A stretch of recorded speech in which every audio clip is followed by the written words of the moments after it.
Good afternoon, everybody. We are just about to get started with our webinar, which is scheduled for 1 o'clock today, and it is covering postgraduate study at ATU.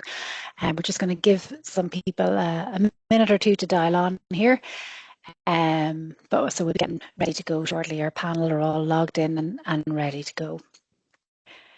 Just a little bit of housekeeping. We are recording the session. You will see that there's a little red button there in the active on the screen. The recording will be made available to everybody who has registered in advance for the webinar as well. So if you have to log off early or anything, I know this is lunchtime for a lot of people, you will be able to get the recording. We'll circulate it shortly after the webinar completes.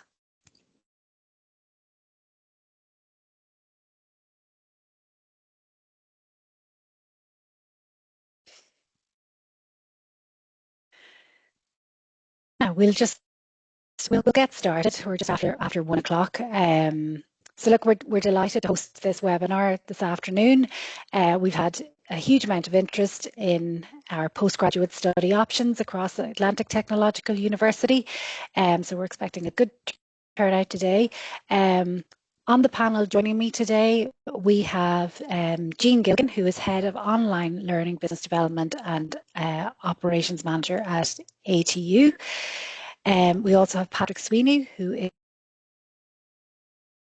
coordinator environment.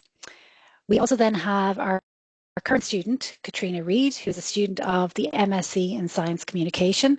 So Katrina is going to share a little bit of her experience to date on that programme with us all. And then we've also got Myra Feely here, who is our Recognition of Prior Learning Coordinator. And she's going to be talking to you about, I suppose, entry routes and how to maybe, meet the entry requirements if you do not have, exactly what's needed on the web page and what recognition of prior learning means as well. So look, it's a good, we've set aside 45 minutes. We have a team who are available. There is a Q&A box, and I know the team will put a message in there just to say you can drop any questions into that area and they will be able to answer them while the webinar is ongoing. So if something comes up while we're speaking, feel free to drop a message into us and we'll come back to you on that as well. So our team are there in the background to support it. So hopefully it's what you're expecting, and we'll just go on through now. So to start with, I just want to give a quick overview. I'm sorry, I didn't actually introduce myself. My name is Cleo Devani, and I am Strategic Marketing Manager across ATU, so support the recruitment of students to postgraduate online and flexible learning. So at Atlantic Technological University, some dialing on today may be very familiar with us, others may not have heard of Atlantic Technological University before. We're a multi-campus university based in the west and northwest of Ireland. We have 9 campuses spread across the region, going up as far as Donegal, across Sligo, Mayo and Galway. And a lot of what we're talking about today in postgraduate, there's different delivery methods. We'll go through that. Some you may need to come on campus to attend blended, certain in-person days, and other programs you might be able to take fully online. So again, that kind of information we'll run through today with you. The university has over 30,000 students enrolled across a variety of programs. They're from full-time undergraduate programs through to postgraduate, masters and also PhD students. So yeah, we've a vibrant student population and lots of supports in place to ensure student success. Every year we've about 8,500 graduates from our programs. So again, you're joining a really full and active alumni community when you become a graduate of ATU, and all that has benefits as well entails. And we have a staff of over 2,600, so we have really good student to lecturer ratio as well in terms of the supports available when you are studying and getting you through your learning journey. We'll talk a little bit then about the postgraduate courses that are available for this September. So that's what our focus is on. We're talking about programs that are open for application currently and are going to have new students starting in September 2026. So across our portfolio, we have over 226 postgraduate courses, and they can be broken down into 109 masters. So they're the full level 9 master's qualification that you can get, which would typically be 90 credits spread maybe over a year if it's full-time, possibly out to 2.5 years if it's part-time. Within that, then you have other options. We go through this around kind of different entry routes, so and different levels of awards you can get, like postgraduate diploma, certificates, and micro-credentials. As I mentioned earlier, we will have kind of a range of different delivery modes that we talk about. So some of our master's programs are available fully online, and they're part-time, which means they're very much suited to people who are in the workplace looking to upskill or retrain or specialise. Then we've others, 75 of which are blended. So that would mean that, maybe, some of the courses content is delivered online, and other parts maybe need to come on campus for labs or for practicals, or, for certain things, elements in the program that require on-campus attendance. And then we have on-campus ones as well, where all the teaching is done at one of our campus locations. Every program we talk about today, you'll be able to find out that level of information on the program web pages. As we talk about different ways, and again, there's an information bit there on the kind of credits that you'll hear us talking about, the different awards that you get depending on the number of credits you take. So it's one thing to look out for as well. Typically, a postgraduate certificate will be between 30 credits. All these are at level 9. So this is level 9 qualifications is what we're talking about today.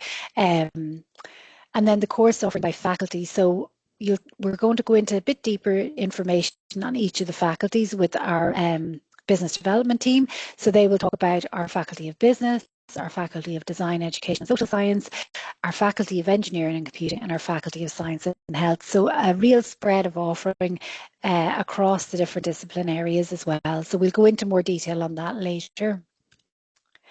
And I suppose just, we highlight, you're here today because you're considering postgraduate study, and we do talk a lot to our applicants and to our current students about, what's the benefit of going on ahead and taking this master's level qualification. So a lot of the time, somebody's looking to specialise within their discipline. They've maybe studied at 3rd level in a broad generic subject area, and then they want to go ahead and specialise in a specific area. So there'll be a lot of our master's offerings that kind of, will facilitate that. One thing, I suppose, people, again, with the changing world of work, trying to keep your skills up to date as well around the whole area of lifelong learning and professional development. A lot of the programs we talk about today, particularly the new ones that we'll focus on, you'll see that they have modules specifically around AI and data science and data reporting and things like that. So again, there's a lot of new learnings out there that maybe it's beneficial to pursue a master's qualification. In addition, I know it is obviously a lot of our master's programs are available part-time and in a blended format to facilitate those people who are already in employment. So potentially you have previously studied to a certain level, you're now in employment, and you want to maybe formalise the learning that you're getting in the workplace by taking on a master's qualification. So again, we see these motivations across the different applicants, and it's common to all. The postgraduate pathways I've touched on there a little bit as well. So just giving you an overview, for the most part, I suppose a lot, the entry requirements on our programs are listed on our program webpage. So each program we talk about today has a webpage on the atu.ie website, and the entry requirements are specified there. You will see that to enter a level 9 master's qualification, you maybe are required to have an undergraduate honours degree at level 8. Now, we will talk in more detail if you don't meet the standard entry requirements, what opportunities and options are there for you. So that's what Myra will cover in terms of recognition of prior learning. So once you meet the entry requirements, you may go on. We see people signing up for postgraduate certificates. They do a small piece of learning, and that would be maybe 30 credits over a year, or it depends on, I suppose, the way the modules are set up. And then you may progress on to postgraduate diploma and then get your master's. So again, there are pathways through. You can sign up for a master's straight up because that's, the you want to do the full qualification, or you'll maybe sign up for the certificate and the diploma and progress on to the master. So again, and all throughout that, we know that people come in at different stages and exit at different stages as well. So there is a lot of flexibility, and I will talk about the postgraduate prospectus at the end, but if you do download that, it'll show you different entry and exit points on each of the qualifications as well. So we've touched on this, so I won't dwell on it. You have the 3 options in terms of online study. So again, one of the things, there's live lectures generally provided in our online delivery.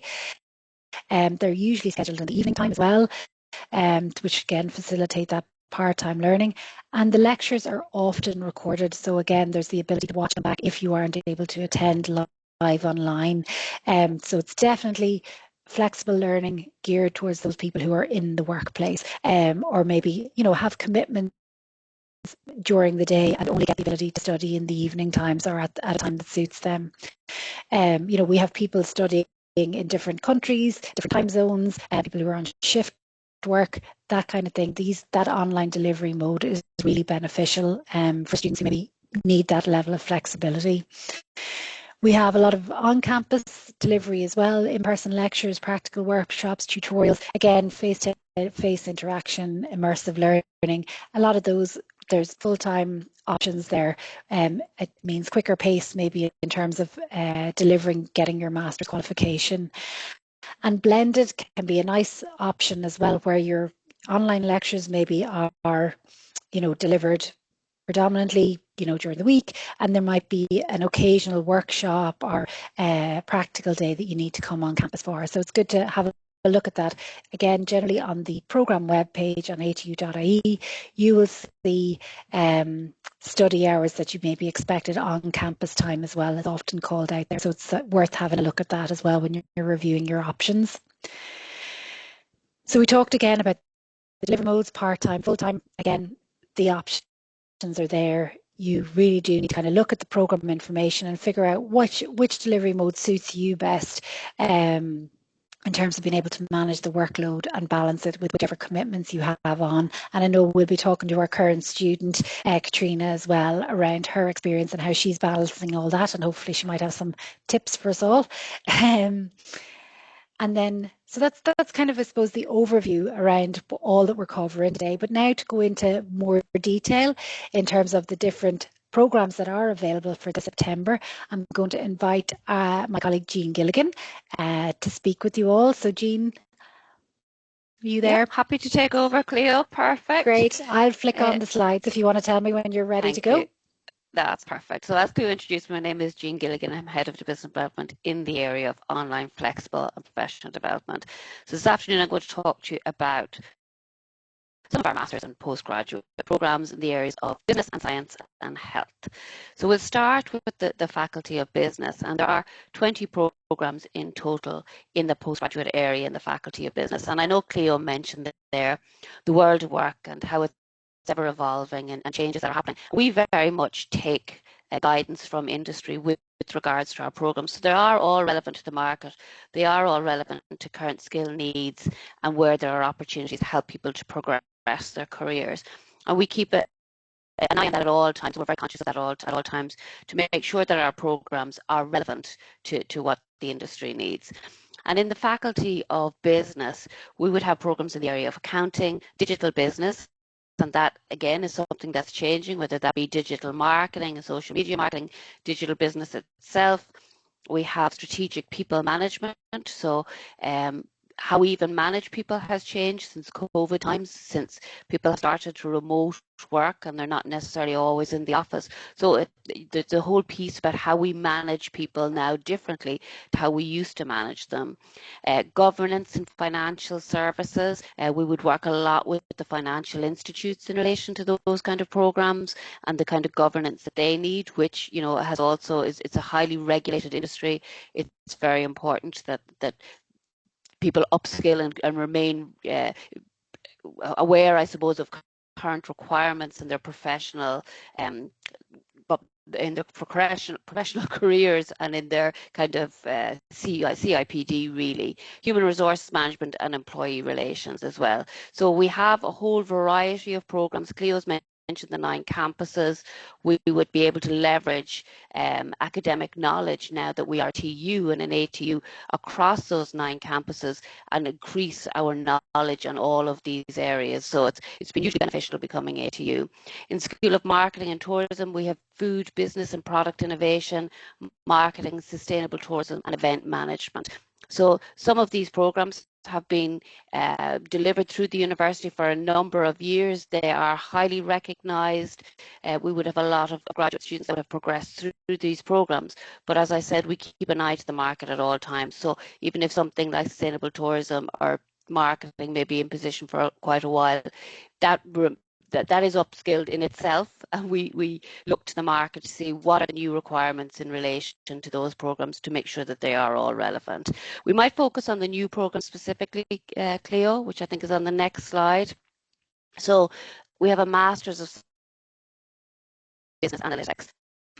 Cleo showed a kind of a pathway, an on and off pathway where people have postgraduate diplomas or certs or masters, and there are, with I know there's over 200 postgraduate programs, but we have over 300 and I think around 70 programs in the whole area of online, flexible and professional development. So there are ways and means to get to where you want to get to. So if your aim is a master's and you may not have that level 8 that Cleo mentioned, there are ways and means around it to get to where you want to go.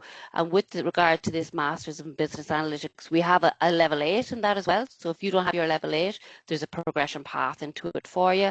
We also have a postgrad diploma, so you don't necessarily have to sign up for the full master's. You can sign up for a postgrad diploma and then decide if you want to do your master's.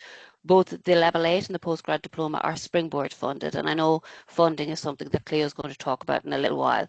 But Springboard is a really good avenue for people to get started with their studies. They are all one-year part-time programs and they're 90% funded.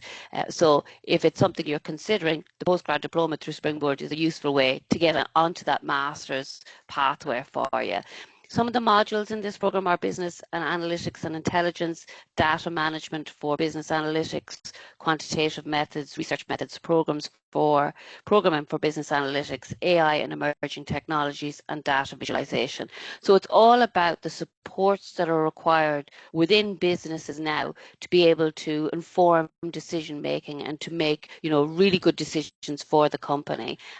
Business analyst roles are ever emerging. They're becoming part and parcel of those kind of large multinational companies because of the fact that they analyze all kinds of data. They're gathering data all the time, but it's actually making that meaningful and being able to make informed decisions from that data that's being gathered. So it's a really informative program. We have AI and emerging technologies included. Again, that's something that's ever evolving. So we've had to kind of incorporate that into our programs. But if you're interested in something that will help you kind of look at statistics for your business, how you analyze business decisions, looking at kind of database design, applied systems analysis, this is a really relevant program for you. We might move on, Cleo, if that's perfect. Okay. Within the Faculty of Science and Health, we're talking about 102 postgraduate programs, so quite a lot of programs in this area. Online, flexible, professional development, campus, part-time, all of those avenues are incorporated into these programs. We have a School of Health, Sports Science and Nutrition, and we're going to talk a little bit about the clinical nutrition and dietetics in a minute.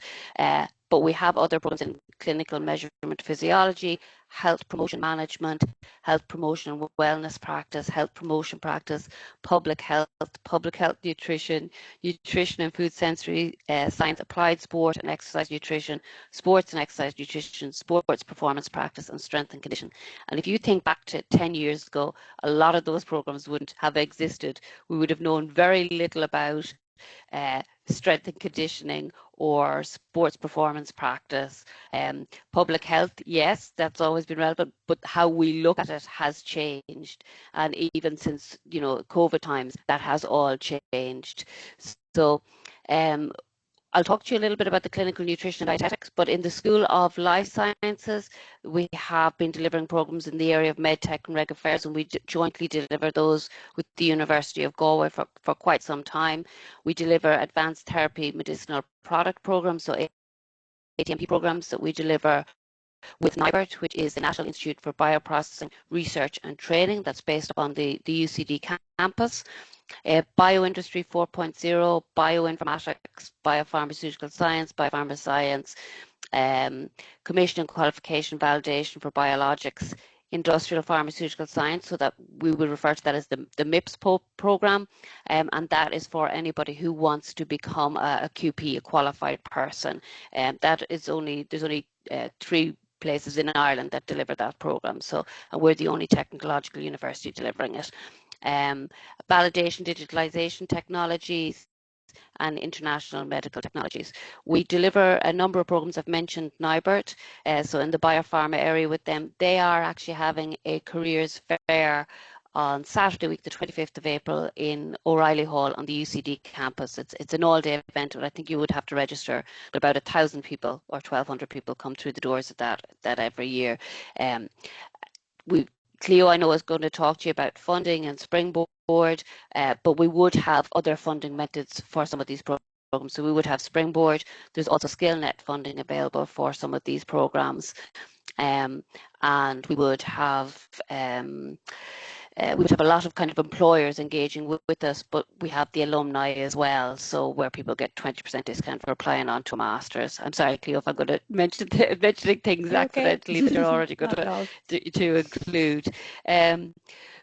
We might go to the clinical nutrition and dietetics. So that program is a program. Oh, sorry, we have another page. So the School of Nursing and Healthcare. Again, there is funding through CNME, which is our Centre for Nursing Midwifery Education. So some funding might be available for some programs in the area of nursing as well. So I know it's valuable to know if you can get assistance with regards to funding for your programs. So we have programs in the area advancing health and social care, health and wellness coaching, cognitive behaviour psychotherapy, community mental health nursing, contemporary healthcare management, gerontology, healthcare analysis, international healthcare, nursing studies, palliative end-of-life care, professional studies, therapeutic interventions for alcohol and other drugs. And some of these programs are actually quite new, so they're not on the new, but they're in the last number of years, the last 2-3 years, those programs have been developed because of the change in landscape with regards to healthcare and nursing in particular, and we deliver those from a number of different campuses within the university.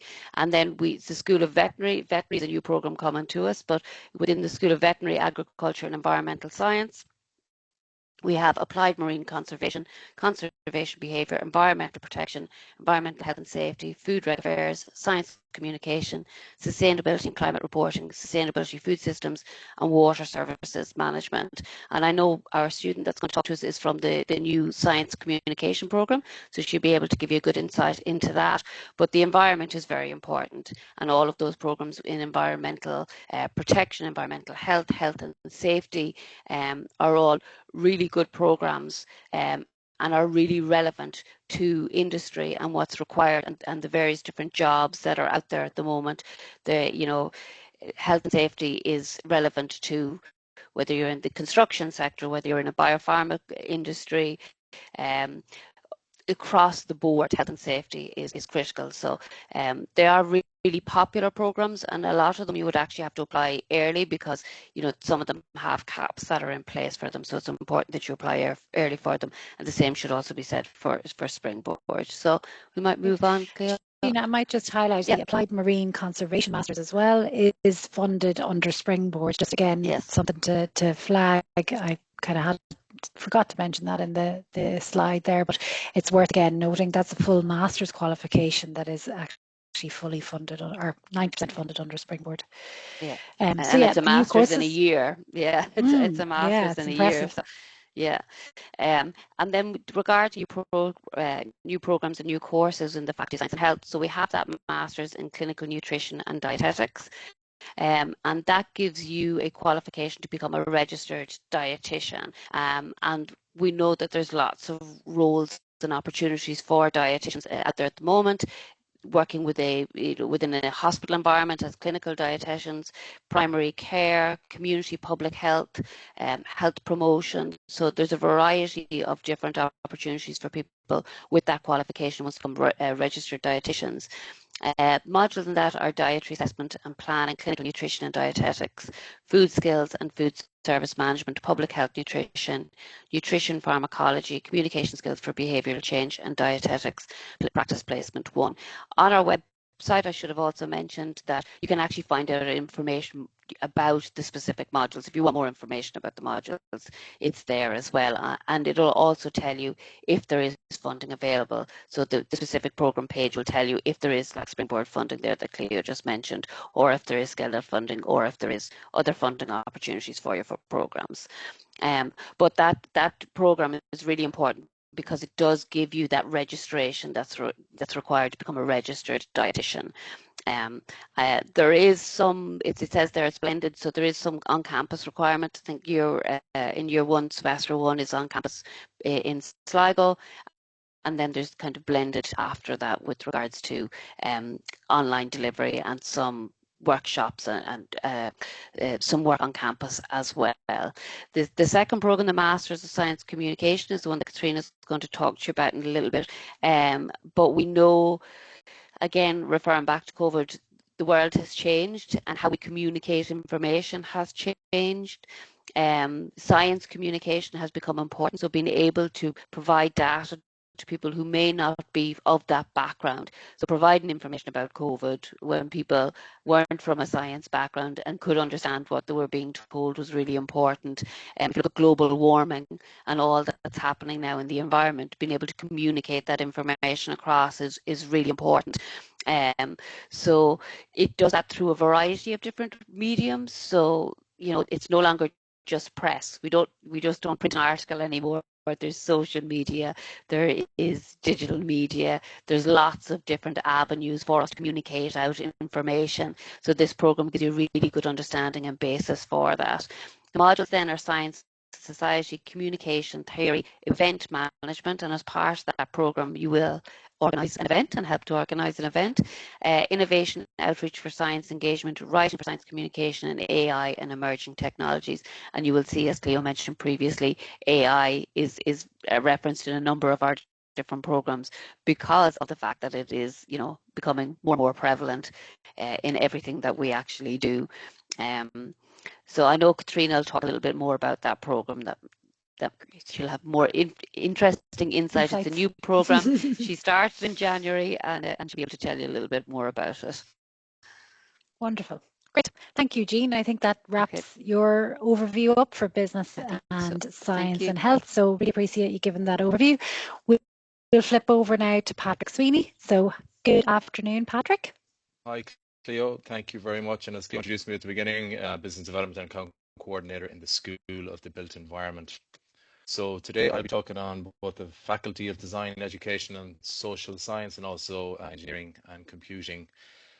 Just on this, there's 3 broad schools within this faculty. We have the Creative Industries, Education Sciences, Social Science and Humanities. And the one thing I'd say to you guys is on all of these programs is go onto the website for some really, really good information on all of the programs, right down to module and content and learning outcomes, things that you will actually learn on each of the modules. So within the Creative Industries School, we have Creative Practice. One of the new programs I'll talk to you on the next slide is Education Practice and also Teaching and Learning. Obviously, these are all level 9 postgraduate programs. In the Education Sciences, we have things like counselling studies, leadership and well-being in the workplace. A new one that I'm going to speak to, which is professional studies in special education needs and inclusive education. And also another new one, transformative leadership in child, family and community practice. And then in the Social Science and Humanities, School of Social Science and Humanities, we've applied leadership and management, leadership and advocacy in the early years. And what you can see from these programs is that leadership is really front and center in the offerings. And I suppose that's reflective of the fact that these are postgraduate programs at a level 9 level. professional leadership, social care and social justice, sustainability. Sustainability, a big feature in every company and every organization in which we work and engage with at the moment. So leadership in that side of things is really important. Then we have teaching, learning and assessment, universal design for learning. So I think I'll speak first to one of the new programs, which is the Master of Arts in Education and Practice. I suppose we designed this for educators who want to enhance and reflect on their professional practice. So I suppose we all see in this area that there's an increasing focus on inclusivity, on innovation, on lifelong learning, and I suppose developing strong education practice, and that's really viewed correctly as being more important than ever. It supports the program supports skills in teaching, learning, and leadership and research within educational settings, and that's the basis, I suppose, on which it was designed. It is offered on a flexible basis, part-time and blended. I think Jean spoke to the blended aspect there. There may be some on-campus requirements, but it's for balanced study, I suppose, balancing your studies with your professional commitments. It's probably geared towards those working in education who want to, again, mentioning leadership, progress into leadership positions or specialist roles. Some of the modules in there, leadership in education, professional practice, e-portfolio, climate action and sustainable development education. So again, going back to the leadership aspect, at this level, programs like this are designed for those who are looking to get into more leadership roles within their organizations or bodies. The second new one there, Master of Arts in Transformative Leadership in Child, Family and Community Practice. There's an increasing, I suppose, view that there are challenges within society around inequality, around well-being, things like social inclusion. So strong leadership in this area is, again, important, and it is viewed as such within the area. We design around the course is to build critical, reflective and leadership skills, which at its core is to try and support positive change for children, for families and for the communities in which we all live and operate. This one is offered on a full-time, part-time online basis, full-time or a part-time online basis. And obviously that's to make it accessible for working professionals in the area. It's probably ideal for those working in education, community sectors, social care, and those who want to progress into leadership roles, again, within those areas. The modules there would include transformative practice for equality and social justice, trauma-informed practice for children, families and communities, creative and therapeutic practice for children, families and communities. And again, I think I referenced it before, but if you go into any of the web pages, which are really, really good, as you kind of toggle down through the page, you can click on the individual modules and you get a little bit more information in terms of what the module content is, but also what the learning outcomes are from them. So really worth your while going in and looking at each of the pages. The last one of the new ones there is a postgraduate Master of Arts in Professional Leadership and Special Educational Needs in Inclusive Education. More and more we're seeing emphasis on inclusive education and trying to support learners more effectively in today's classrooms. So the program develops practical skills and understanding to support students in a wide range of it that have additional needs and to make essentially their settings more inclusive. This is offered on a part-time blended basis over a 3-year period, and probably ideal for teachers or educational professionals looking to enhance their practice and progress in inclusive or special educational roles. The modules there, for example, are literacy and dyslexia, supporting students with general learning difficulties, an introduction to deaf or hard of hearing. So again, a good broad range of modules in there, but more information on the web page. So I think next Great. I'm going to speak Yeah. to the Faculty of Engineering and Computing. So two schools here on this slide. So the School of the Built Environment, I mean, look at everywhere we look around us, outer windows, out the window of our cars, every building we walk into, every road we go on is essentially our built environment. And there's a huge amount of programs. It's probably one of the larger suite of programs in ATU that we offer at a postgraduate basis and on an online and blended basis. And we cover everything from, you know, building information modeling, civil engineering, built environment regulation, new program that I'm going to speak to, fire safety engineering. ATU has huge amount of legacy experience in the fire safety engineering. We've been doing it for 25 years now. Huge amount of people from the local authority sector, from the fire services around the country, certainly lean heavily into ATU for training and development in the space. We have, you know, general quantity surveying, specific programs in mechanical and electrical quantity surveying. Just to note that one, the M&E quantity surveying one is Springboard funded. We also in there have project management. Project management is not just specifically on the built environment. We have electives within that which allow you to go project management on a computing basis or on a general project management basis. It's just domiciled within the School of the Built Environment. And then we obviously have a lot of individual relationships with local authorities where we offer like road and transport engineering, road maintenance engineering and network management, strategic construction management. But I think with the line of sight that we have as a country and as an economy, with the amount of investment that's going to happen across road, rail, telecommunications, and our significant housing need. Certainly there's a lot of programs in there that will be of interest to people working in the industry. Our other school is the School of Mechanical and Manufacturing Engineering, one of the new programs I'm going to speak to in the next slide. But we have, which is advanced manufacturing, we've automation and digital manufacturing, data analytics and offshore wind energy management. So listen, everything is data driven nowadays. But that program there is specific on the offshore wind industry, which is seeing significant growth in the planning stage now. But I think obviously in the years to come, we're going to see actual construction of these wind farms. Design and innovation, engineering management, quality. Quality is a big part of what we do in ATU, from our pharmaceutical sector to our engineering sectors. I would say the vast majority of the multinationals operating in this country send a significant amount of people to ATU every year on our quality programs because we have that name for it being an important part of what we do. And then sensors for autonomous vehicles.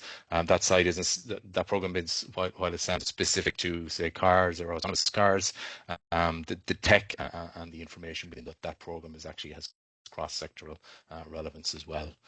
So just on the next slide, I think the first program, sorry, the School of Computing, apologies. The School of Computing has programs in computing for educators, blockchain technologies and applications, computing and big data analytics and artificial intelligence. Again, I think Jean would have referenced AI and data management earlier. It's everywhere now. AI and data, everything is driven by that. So the postgraduate programs would be of real interest to anyone either working in that space or people looking to get into that space. Cybersecurity, another huge growth area. We've been doing it for a long time, but I think with the threats that are coming both internal and external on our networks, it's a really important aspect. Computing and development ops, data science, supply chain analytics, the sustainable supply chain, one that I'm going to speak to as well, which is a new program with us. So yeah, if I just go on to the next slide, Cleo. So yeah, so the first one, the Master of Science in Advanced Manufacturing. It's a full-time or part-time blended over 1 year. This program would focus on areas like automation, Industry 4.0 technologies, and digital manufacturing. And that side goes, you know, both in the built environment side, but also on obviously on the mechanical side and on factories and industry. Students will gain practical skills in data analytics, the use of digital twins, and what's really important, the likes of smart manufacturing systems. It's a full-time or part-time program, blended, and over a 1-year period. It's probably ideal for those progressing into advanced engineering roles, or moving into more technology-driven manufacturing environments. And again, the technology-driven manufacturing environments is not only for the goods and services that we see in different industries, but also the housing. The housing need is actually a lot of time is we're seeing it move into a factory basis. Modern methods of construction and things like that. Some of the modules in that, data science and machine learning, virtual manufacturing, digital twins, which I referenced, digital inspection and quality assurance. The next one is the new one is Master Science in Sustainable Supply Chain Analytics. Again, a full-time or part-time options there, and over a 1-year period. I suppose if we look at the news every day, we see what's going on around the world. Data is critical in managing disruption, and trying to improve efficiency in our supply chains. And what that does then, it supports real-time decision making across the various supply chains throughout the world. I think we see the disruption that's happening in the petrochemicals, the oil, the fertilizers, people trying to move goods and services through the world at the moment. Data is what's driving that. So a hugely important new program for us here. It's probably ideal for those looking to move into roles in logistics, supply chain management, or indeed analytics. And then the last program, which I'll speak to, is the Master of Engineering in Fire Safety Engineering. That's offered on a full-time or a part-time basis, over 1.5 years. I suppose within the built environment, we're seeing that our buildings are getting a lot more complex. The regulations, and rightly so, within the industry is far more strict. And fire safety engineering is more important than ever across the construction sector. We see the like what happened in the Grenfell Tower tragedy in the UK, and things have really tightened up in terms of regulations. So students, taking this program and why it was designed, will develop expertise in the behavior of fire, how fire behaves. The risk assessment involved in it, and from the outset, essentially designing innovative fire safety solutions at an early stage in relation to new builds and retrofits. This one is available full and part-time, and it's probably ideal for people within industry who are looking to move into fire engineering roles.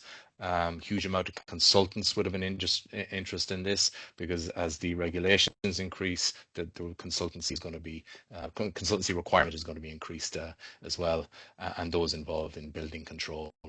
So the modules there are obviously of interest on the fire side: fundamentals in fire dynamics, prescriptive fire safety design, construction financial management. There's significant cost for fire safety engineering, so an understanding of that is hugely important, and obviously performance-based fire safety design. Excellent. So I think that concludes my side, Cleo. It does indeed. Look, thank you so much for going into all of those in great detail, and a real diverse portfolio there given to you to go through. So thank you for taking the time to share that with everybody. We'll move on now to Katrina. I am conscious of time, but I know we're running over slightly, but I will continue. We have another two speakers, so if people can stay on with us, hopefully. Katrina Reid is joining us. She is a current student in our Masters of Science in Science Communication. You okay there? Can you hear me, Katrina?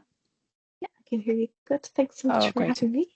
Oh, thank you. Thank you so much for joining us today. So as Jean mentioned earlier, you started studying with us in January, and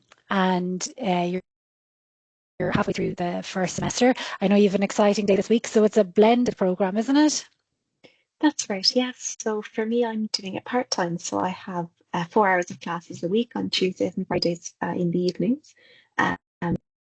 And then the in-person element is optional for me, but I just really want to meet everyone in person. So I'm going along on Friday, and we're having a little in-person workshop for one of our classes, and yeah, it's just been really, really fun so far, and the class are lovely, and the lecturers are all lovely. So yeah, I'm really, really Great. happy with it.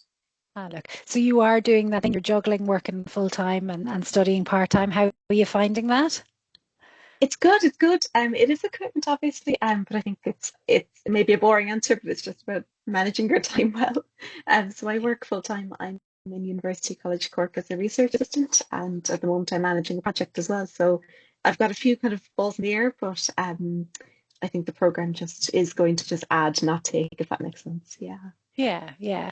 And so you are currently involved in, so I suppose it's what motivated you to take on this master specifically? Yeah, was there something appealing about it or? Definitely, yeah. I kind of always knew that I wanted to do something in communications or public relations in some way. So I studied political science at college, and then I took a break for a few years. I went into an internship in the Marai Centre in UCC in 2023, and then I kind of went into public engagement and co-creation projects kind of from there. And then I found that kind of science, blending these two things, the science and communication into one, just made sense. So yeah, Yeah. that's kind of what motivated me, was wanting to upskill, but also kind of confirm what I'd already learned while working. Very good. Yeah, and I suppose that's so relevant to the kind of points we made at the start. It's kind of you maybe studied in one path, you're working now, and you're thinking, look, I actually want to formalize this because it'll help in your career. I presume, like I know, ambition wise, you're thinking that this will help your career. 100%. I think the way it probably will help me the best will give me more flexibility of what I want to do next. I always like to say I haven't quite decided what I want to be when I grow up, but I think having the having the possibility of being able to maybe build into a PhD if I decide to, or just keep in the kind of communication support role as well, because research will always need a communications person, and as we heard earlier, it's becoming more important nowadays as well. Yeah, So yeah, having the two options, I can go whichever path I choose when I decide to. great. And was there any module specifically that jumped out at you on the program? I'm looking at the event management one there. I'm laughing and going, have you heard about that one yet? Or is there another one that you're kind of thinking, oh, I can't wait to take that on? Honestly, I think event management was a big one. I do a bit of that in my work anyway, so I kind of know a bit of it, but at the same time, it's always good to learn more. The other one was actually the AI one, because again, as we heard earlier, because it's really changed the world of work. Like I've only really been working, I've only been out of college for 3 years, and in that 3 years, um, if I think like ChatGPT was released in 2022, I graduated in 2023, and then we're 3 years later, and it's completely changed how we work and how we view work and comms especially. So I think just learning how to use it responsibly, that's something that really kind of appeals as well. Yeah, that's great. Yeah, because again, this is a new program, as we're saying, a lot of the new programs that we've out there are, I suppose, older ones have been kind of assessed as well to try and start building that in, because people in work just day and daily need those skills now, don't they? Yeah, it's can't be ignored. And I suppose then, if anybody's listening in today, considering their options, have you any advice for anybody who's thinking about taking on a master's? I would always say just go for it. I think the best time to start something is yesterday, but the second best time is today. I think it's, all the lecturers, they're more than willing to answer any questions you have. Just fire them an email, ask, have a quick little informal chit chat with them. And I think if you're thinking about it, just do it. Just do it. And how are you finding the online lectures? Like, is there good interaction and stuff in that, or? Absolutely, yeah, absolutely. So I think kind of everybody who's in the class, we're all kind of pretty used to doing things online or in person. So I think that what we tend to do is we tend to take a little break, like maybe about an hour in, have a little coffee or lie down or whatever, and then come back.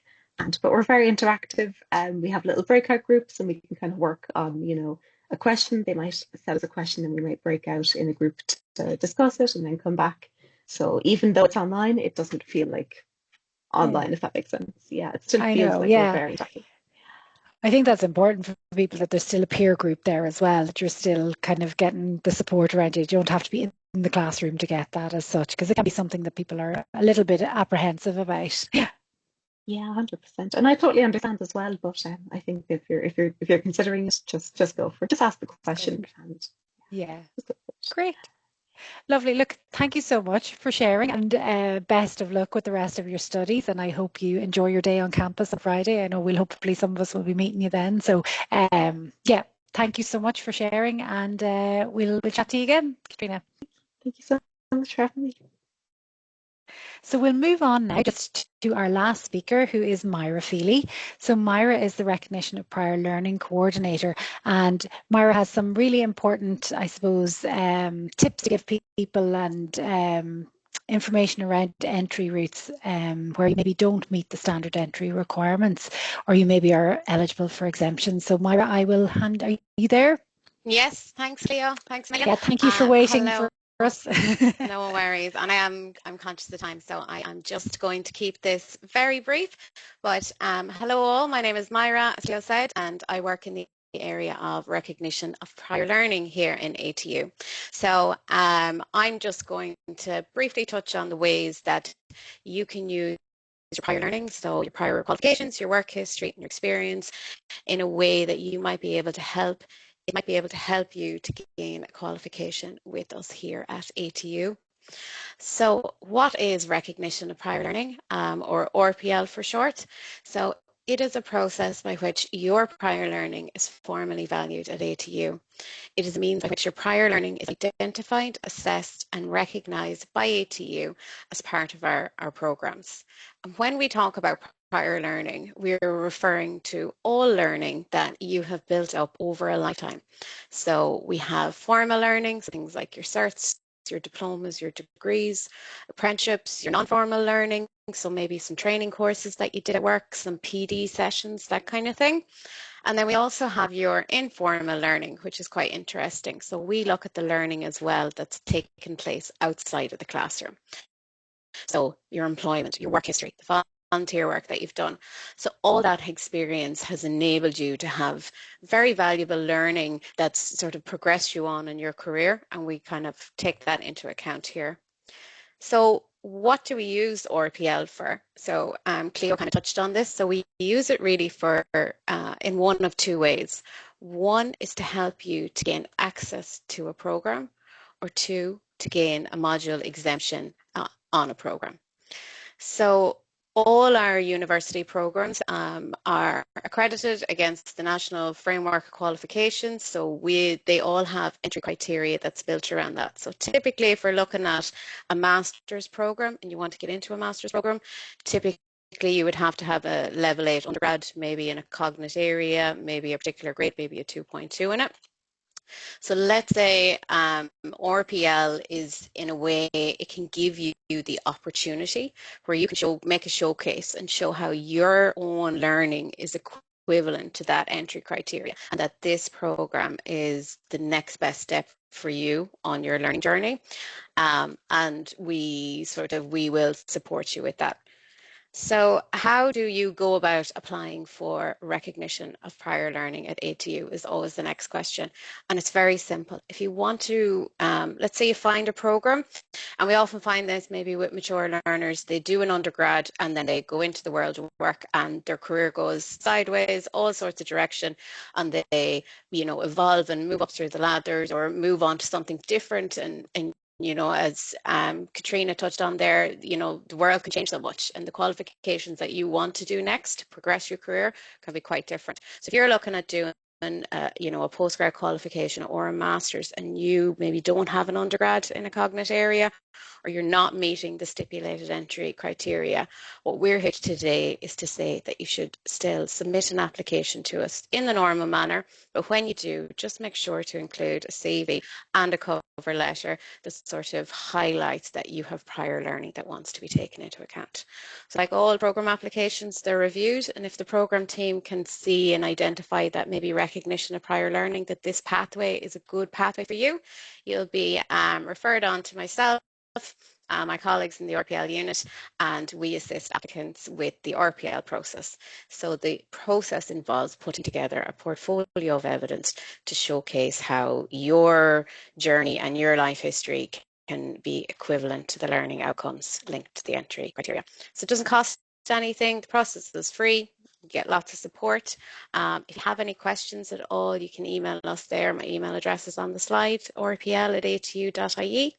And we have further information available there on the webpage, atu/RPL as well. Or you can reach out to the admissions team at any stage. So that's it, Cleo. Thanks for me. Thank you so much. Look, a really important point you made there is apply anyway, but apply putting in your CV and your cover note, outlining your prior learning, and then it'll be assessed and directed to the team. I think another tip that we often give people as well is to apply as early as possible, because it is a process that you have to go through. You know, so the closing date for application may be the 14th of August, which we'll go through. But if you're thinking of recognition of prior learning, we really would advise people to try to get in there as early as possible, so that you have time to go through that process as well before teaching starts in September. Would that be fair to say, Myra? 100%. So we have, you know, many applications and applicants that are currently undertaking this process already for September intake. It's, you know, very much well underway. So yes, the sooner the better. It'll give you more time, give you a chance to gather up references or anything like that. Yeah. Yeah, and documentation that supports it as well. Yeah, all good. Look, thank you so much, Myra, for providing really succinct overview and further information and email addresses there. So look, again, conscious of time, we did touch on a number of these topics. These are just some summary topics for me to cover off now before we close out around funding opportunities. So again, a lot of challenges at the minute around kind of making sure that you can afford to do your master's study. So some of the masters we mentioned and postgraduate opportunities, there are Springboard funding, and it is open now for applications. So do visit atu.ie/springboard. There are a limited number of approved programs on that. So whatever is on it now are the programs that are available for September. So worth checking out if any of those piqued your interest earlier. We do, again, on each web page, we do mention, you know, if there is funding available. So you have SkillNet funding on some as well, where we have you know, an agreement in place. If your company or organisation is a member of a certain SkillNet, then you as an employee may be eligible to get a certain discount as well. A number of employers as well do, you know, put a number of students through courses, and there can be discounts available for employers when they send a cohort of students in as well. So again, grab a friend, grab a colleague, see if you can study together. That always helps as well. There's other things there. The HSE Centre for Nursing and Midwifery Education funding may be available for some of those health courses. SUSI part-time funding, that is, SUSI part-time is for undergraduate. There is also SUSI postgraduate funding as well available. So if you are going to study full-time postgraduate, you may be eligible for SUSI funding. So go on to SUSI there, because it does fund full-time undergraduate and full-time postgraduate. The part-time is only if you're doing undergraduate study, just to flag that. And micro-credentials, there may be more funding coming available. Again, if you're registered with ATU and you're interested in other courses, you'll get updated when that becomes available.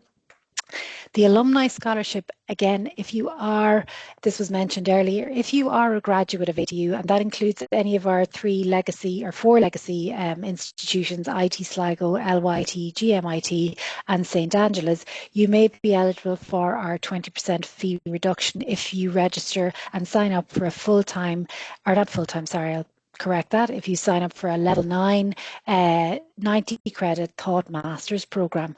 If you go to atu.ie/alumni, all the details are there. You just have to be part of the alumni network, which is really just signing up and putting your details on our database.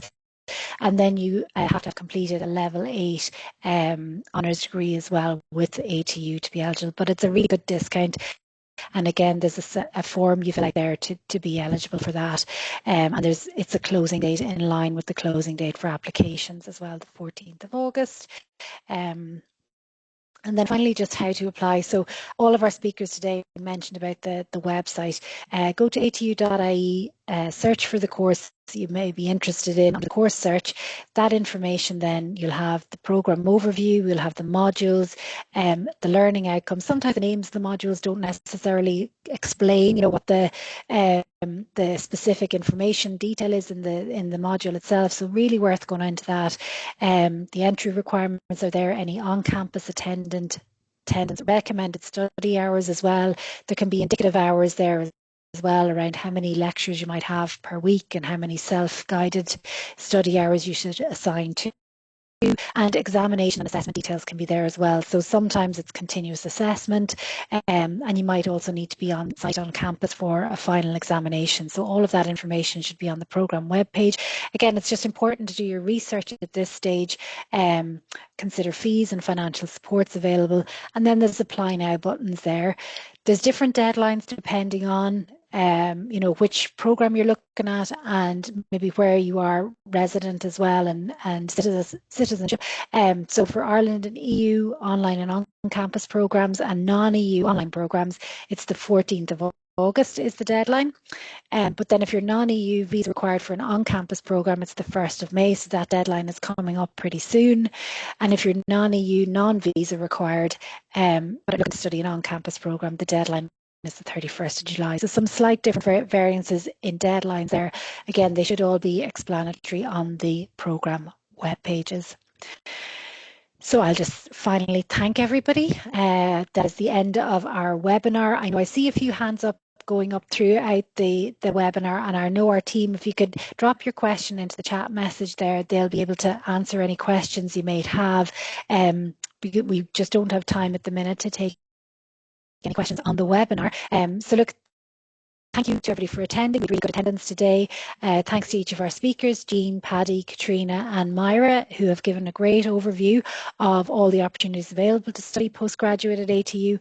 If there is anything that's taken your interest today and you want to find out more about the programme, I'd recommend downloading the postgraduate prospectus. If you go to atu.ie/postgrad, that'll give you all the details there that we discussed, and you'll be able to kind of download it, take it away with yourself, and you know, study it in detail before hopefully sending in an application. So thanks everybody. The watch back will be sent out to everybody who's registered, and hopefully we'll be welcoming a few of you to our campus either online or in person in the next academic year in September.